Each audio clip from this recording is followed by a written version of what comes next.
So right after Dave Meltzer and them are like, more 3-hour SmackDowns into July. And then Variety reports WWE SmackDown is seemingly set to return to 2 hours from August 15th. USA is reportedly introducing a new show called The Rainmaker, which, you guys guessed it, Dave makes about Okada. Of course he does. During the final hour of SmackDown.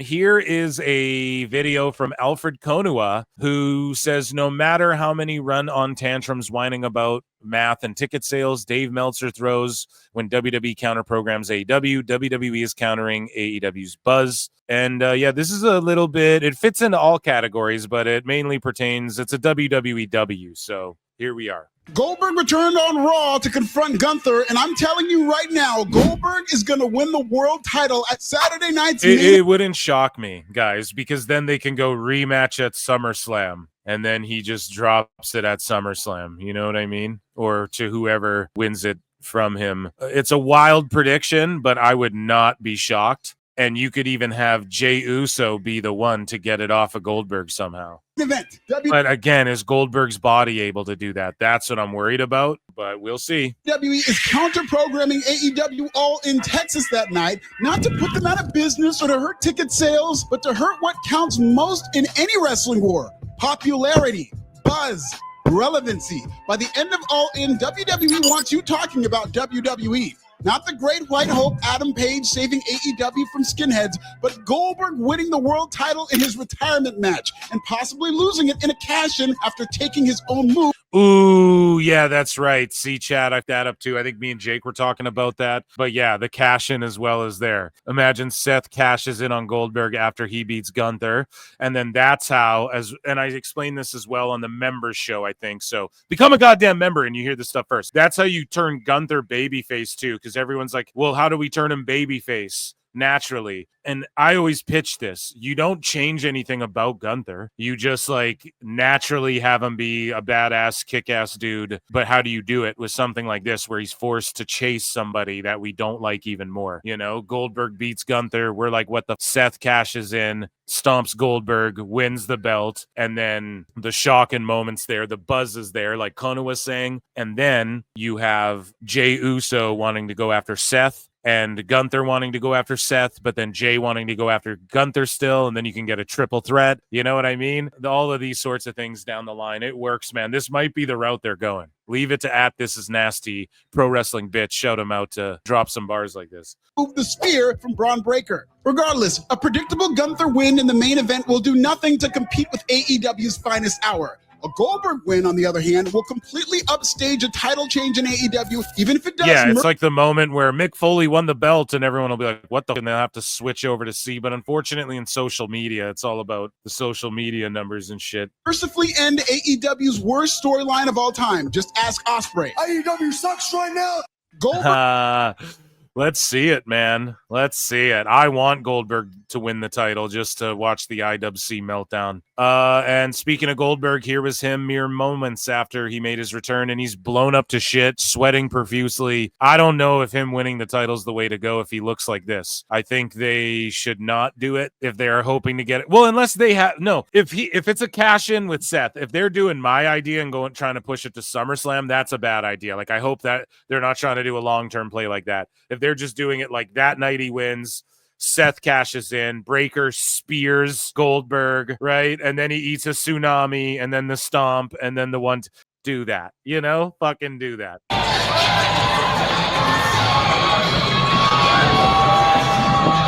Just look at him. Look how blown up he is. And his knees too. They're just bent in that way you see when the wrestlers get old and their knees start going. Yeah. Ah! I'm here for it, Eric.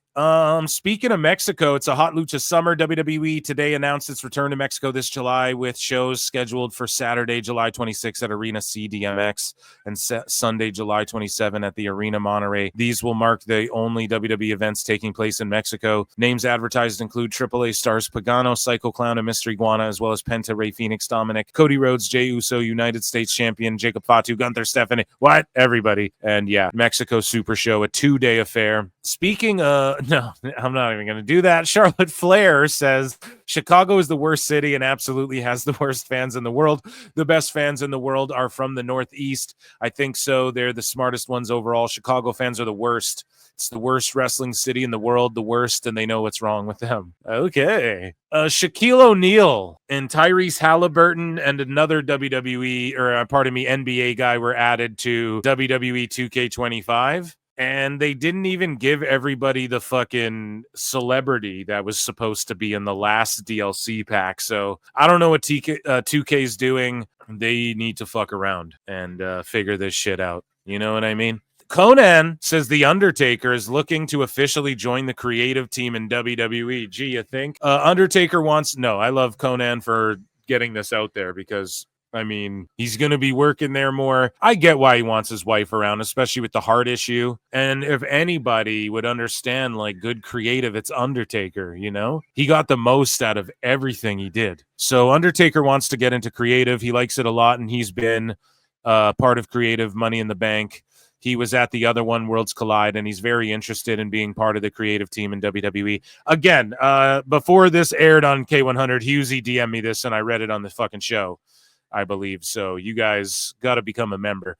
And he's very interested in being part of WWE creative or part of the team in WWE. He do very well. I listen to some of his, his thoughts on the business, and I agree with him. Here's Cody Rhodes, a picture of him in the Naked Gun movie. And I legit can't wait. The Naked Gun trilogy is one of my favorites. I didn't even know he was in it. This is essentially another sequel. And I'm just looking forward to it. At first, I thought it would be a tragedy, and then I saw the trailer, and now I'm like, don't show me anything until the movie comes out. Like, Karrion Kross defeated Cruz del Toro on main event before Raw, and he got another huge ovation.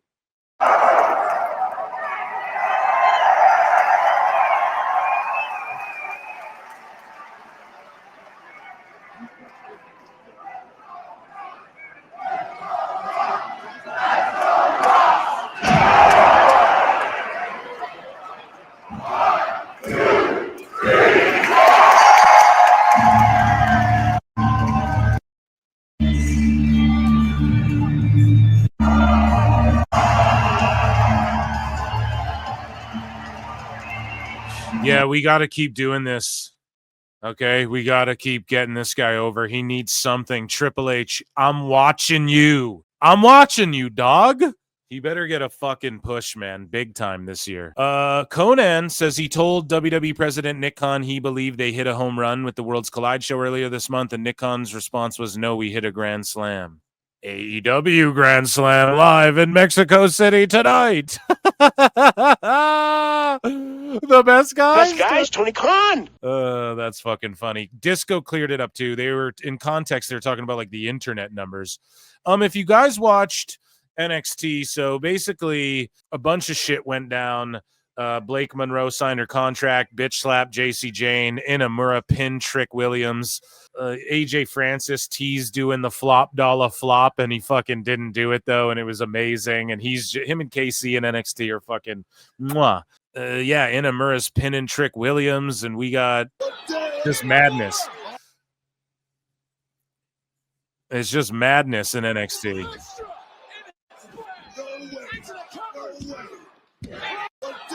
So that was a big moment there, and hopefully he gets a shot at the title now because of that. I think it was in a tag scenario. It was. But anyways, WWE Raw garnered its best numbers since April for last Monday's episode. The show scored 2.9 views globally for the week per Netflix, up 7%. Worldwide was up 22%. The house viewed were the highest since post-WrestleMania. The show ranked number 3 for the week in U.S. on Netflix, up 4 from the prior week, and 7 globally, up from 8. It was number 1 the day of, and the next day, I believe. It was number 1 in Canada for a long-ass time. So was NXT, I believe. So I think NXT was number 1 in Canada there when I looked today. If not, it was high up there. And yeah, so good for them. Dave is sitting there saying only 300,000 people watched it. So the high school sports reporter BJ Bethel caught spreading misinformation again. From the Yahoo Finance interview with Tony Khan today. This came from exec editor and story author Brian Sawsey on TKO interest in selling WWE.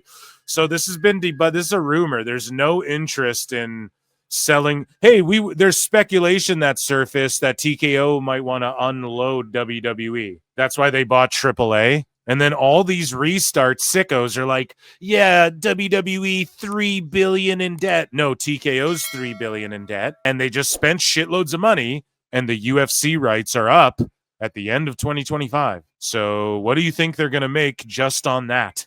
And UFC's talking about, we might spread out to multiple we might work with WBD and Netflix, and we might work over here with Disney, and that's the luxury that UFC has. And that's why they're hanging on tight to that John Jones. They're not stripping Jones of the title. That's why they're hanging on to, Connor might come back. Connor's coked up in the club, punching people in the face and shit. If you guys have seen that, he ain't ever coming back. They're just hanging on to these, because TKO, at the end of the day, man, they're a soulless billionaire corporation. They fucking are. But these guys are making shit up. They didn't invest, and I have more evidence of this as well. Why would TKO do all this fucking work and get involved with Netflix? And when Netflix, it's just outright, they're launching their whole sports shit off of WWE, which I'll show you in a minute. And I heard rumors, too, that they're fucking trying to buy a Japanese Fed. And that's not just that New Japan shit with The Rock from a while back, right? You guys, if you watch this show, I got DM'd fucking live and in the flesh going fucking with someone going, no, the Noah shit fell through, but they're still cool or whatever, but they're looking at other feds now. Just like they were looking at CMLL. They weren't only looking at AAA. So, those ropes are green. It's just with the lighting, it looked very dark there. So, yeah, that's my eyes. I need glasses. No. So the return of Goldberg, here's David LaGreca's tired-ass fucking take. I just think this is a tired-ass take. Well, what's the story? What are they going to do with it? What can you do with Goldberg? Well, it's just the time-honored tradition. We all cry about the time-honored tradition. You're supposed to lay down for someone, and you guys are mad that Goldberg's coming to lay down for somebody and pass the shit on. That's crazy. And this makes sense, too, because Gunther will lose to fucking Goldberg. He has no problem doing that. Or maybe he does. But that they've done right by him. And then Seth is also a Triple H guy through and through. So it seems right. But the right thing to do, well, I don't know. If you're old school, you'd be like, nah, the right thing to do is fucking Goldberg lies down for Gunther, or like gets choked out by Gunther. In a perfect world, but we're telling stories here. This is the entertainment biz, and they got a shock and awe on the same night as All In. Goldberg, who's had 5 matches since 2020, lost 4 of them. Lost 4 of them. Gets a title shot in July at Saturday night's main event against Gunther. Whoa. Where is the logic here? Where's the logic? John Cena had to sell his soul in order to get a title shot. Goldberg just walks in, says who's next, and gets a title shot against. It's just his retirement match, and so it's just like when Ric Flair and Shawn Michaels fought. Why did Shawn Michaels get to call his shot, or Ric Flair, it's his final match and he got to choose Shawn Michaels rather. And then Shawn Michaels is like, you don't want to choose me. Like, if you do this, I'm going to come at you with my best. I'm not going to phone it in. And then boom, he super kicks Rick, turns fully heel. Why was the story Rick got to pick his retirement match? Why is the story Dustin Poirier in UFC right now basically got to pick his retirement match, and he's coming out with Lil Wayne? He's saying they're talking to Lil Wayne, and Lil Wayne might walk out with him. It's just a matter of he's ultimately going to lay down for somebody and pass it on. And it's Goldberg, dude. So I get it. It's just a sports entertainment-y thing.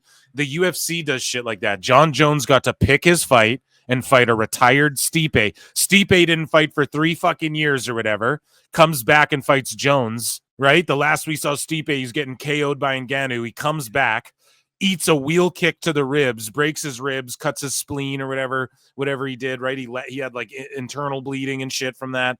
It was crazy. Gets TKO'd by John Jones. Why did John Jones get to do the same thing? Because, bro, it's sports, man. This is what boxers, they pick their opponents and shit, right? Boxing was accused of this for years. The champs pick their opponents, and then we never see the best fight the best, right? So, like, that's the mentality behind it. It's more of a sports-based thing. I get it, but LaGreca's reaction to Seth cashing in and taking it from Goldberg, he's going to take all this. He's going to walk all this shit back. Hindsight's always 20/20 though. And I like his passion. At least he's fucking giving a take, but this is a tired ass one. It's like we all understand why Goldberg's back, right, guys? Like, we get it. It's a retirement match. He called his shot, and this is why it makes sense too. Just on like if we're going to kayfabe it. I'm going to explain this. Because, like, Gunther shoved Goldberg and shit, so it doesn't matter if Gunther had the title or not.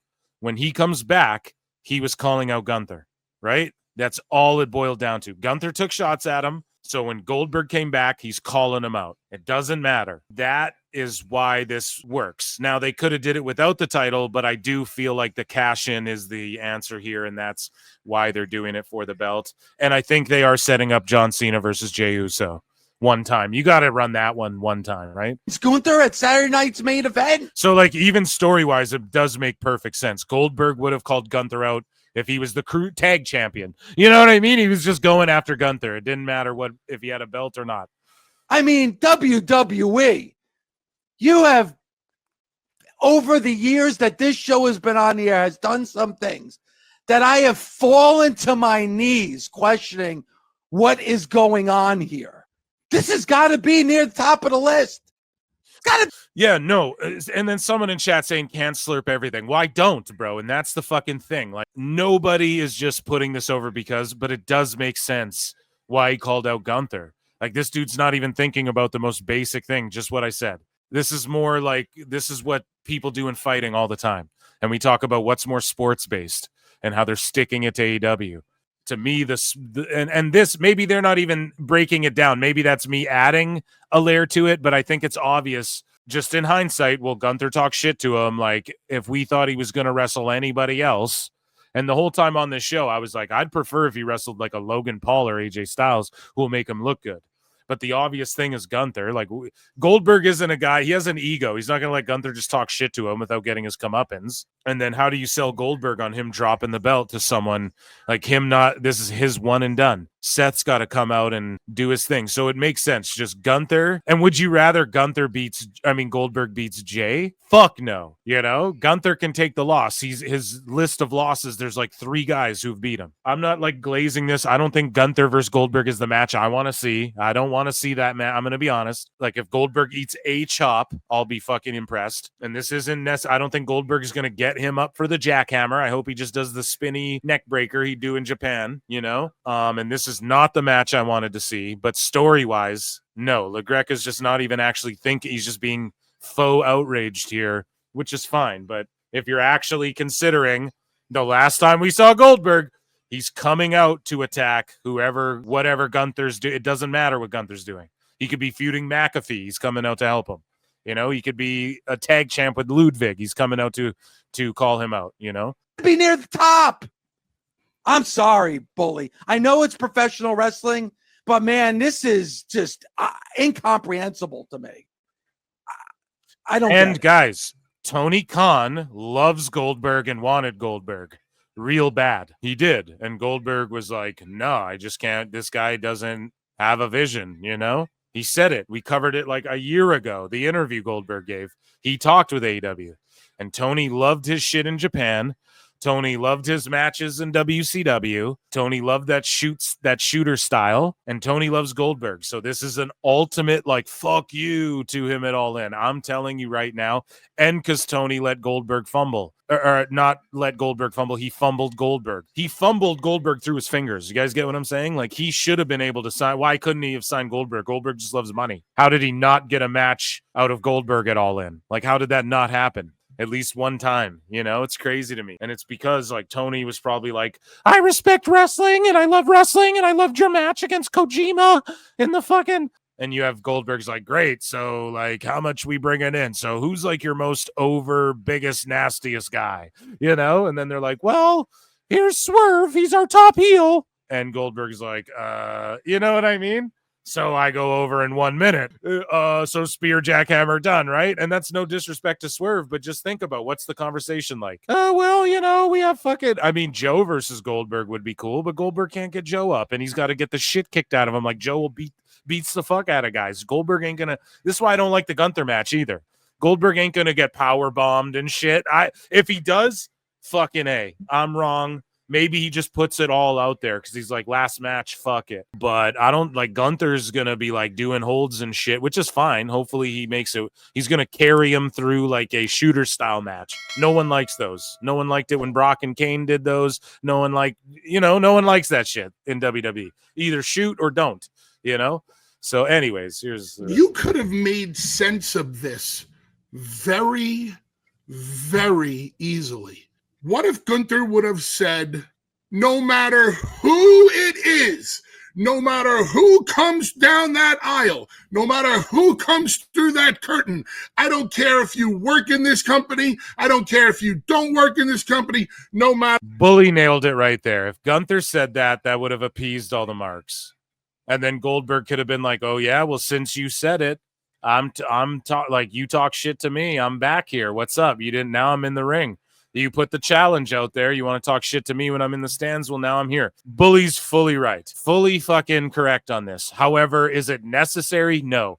Would this have been an extra element that would have improved it all? Absolutely. No matter who it is, you get the next title shot. Well, now the world champion has issued an open challenge. Or if you don't want to go that route, you go the route of Goldberg getting in the face of Gunther, telling him he's next, and then you give me a backstage with Nick Aldis and Goldberg, where Nick says, hey, big fella, nothing but respect. I know Atlanta's your backyard, your hometown. We got a big event going on in there. But you just walk in. You just can't go around making these matches. You don't have the authority to do that. And Goldberg can back Nick Aldis up to a wall in an intimidating babyface way. Not say a word. And Nick Aldis just look at Goldberg and say, you know what, mate? You're right. Yeah. You're next. No, Bully's great. He needs to be back there, like helping, just pitching little things like that. That's a great visual he just painted in our minds right there, too. I'd have loved to see that as well. So shout out Bully. LaGreca's just like, what WWE? What the fuck? Offer a solution.